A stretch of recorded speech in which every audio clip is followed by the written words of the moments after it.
Welcome back to TJ Walker Interactive. This is our live question and answer period.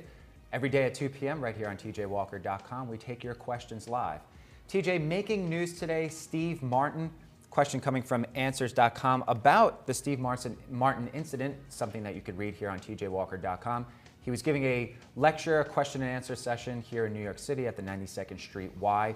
The question from Richard is more along the lines of, what do you do when your audience is getting bored?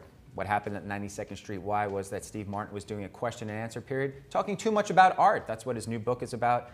Restlessness in the audience. He wasn't talking about his comedy, his wild and crazy antics. Audience got a full refund for it, so they were not too happy. But what do you do, Richard wants to know, when your audience is just not responding to what you're talking about? Well, two different situations. In general, you should be responsive to your audience, I believe. You should be looking. If they're falling asleep, you're doing something wrong.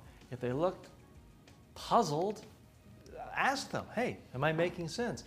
Interact with your audience. Now, I'm not saying Steve Martin did something horrible and that he should have just come out and done a stand-up routine from 1979, but they might have wanted to have the audience members ask questions sooner. One of the things I don't like about the 92nd Street Y, and I've been there, and a lot of these big forums, is they're so stuffy, and that the official moderator asks all the questions, and then the people, the low-level masses, have to wait till the very end to toss theirs out.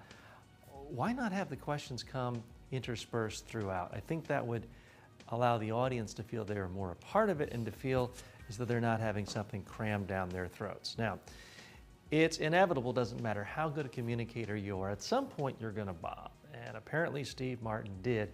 I don't necessarily blame him.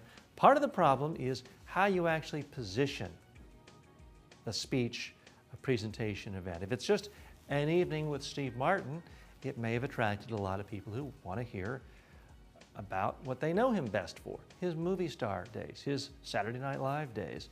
If you're going to position it as just this new book conversation, it needs to be positioned the same way. If you go to see the Rolling Stones and they only want to play music from their new album, that's okay as long as that's said in every single advertisement and banner. But if you're going to hear the great hits, you're going to be disappointed too. I do want to give credit to Steve Martin for handling it with class, where he said, I happen to know they don't only have fantastic speakers who are great all the time, because they've had me twice. So self-deprecating humor, kind of a dig at them, making light of the situation, and an intelligent comment. If it were me, I would probably, and if I'm Steve Martin, I would have said, well, excuse me, next time I'll come with a big phony arrow over my head. But you know what, I'm not Steve Martin. I'm not as funny or as subtle as he is.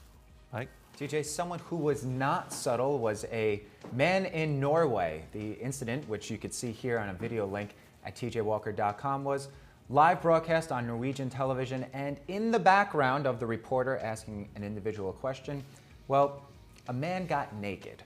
And will we put that on tjwalker.com? Just a link to the video. Right. So the question, TJ, is this. Whether it's as an extreme example as that, or just your general run-of-the-mill interview where you see a nudnik standing behind the reporter, if you're in the place of the reporter, if you're in the place of the person being interviewed, and these distractions are going on, and it is a live broadcast, what should you do? You know, we have the sort of tendency to look behind us, be startled, almost want to stop, but if it's live TV, you can't really do that. So what should you do if you're in that situation? Well, if you're the reporter, you're going to earn points and develop a reputation for class if you can react to it, perhaps even with a little humor, and not just freeze and not panic. So if something like that were to happen, just say, you know, please excuse us on behalf of Channel 3 or tjwalker.com. Want to apologize to you viewers at home for having to see that. That's kind of the straightforward way. You can look classy that way.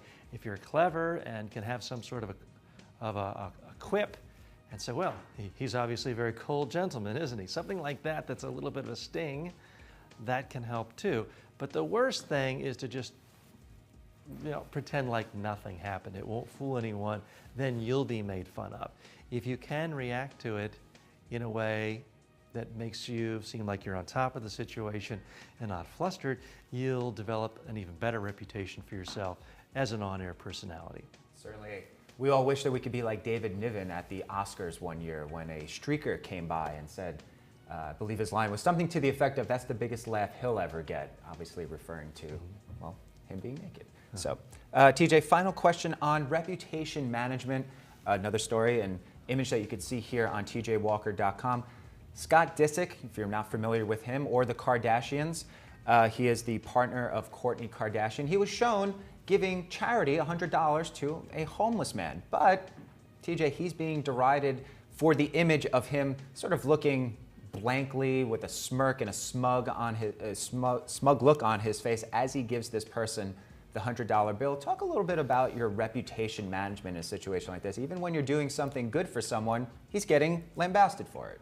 Now, he may be a wonderful guy, but from the little bits I've seen of him on reality TV, he's always coming across as crass, argumentative, shallow, superficial. He's in this shallow, superficial world of reality TV.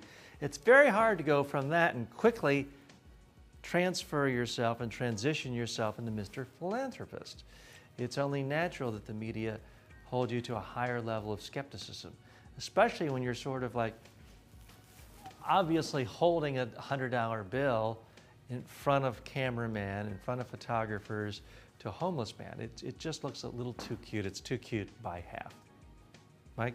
TJ, that's all the time that we have for our question and answer period. Again, live every day at 2 p.m. with your questions. So if you're watching this on demand, type them into the video box that you're watching on or visit us at tjwalker.com every day at 2 p.m. live.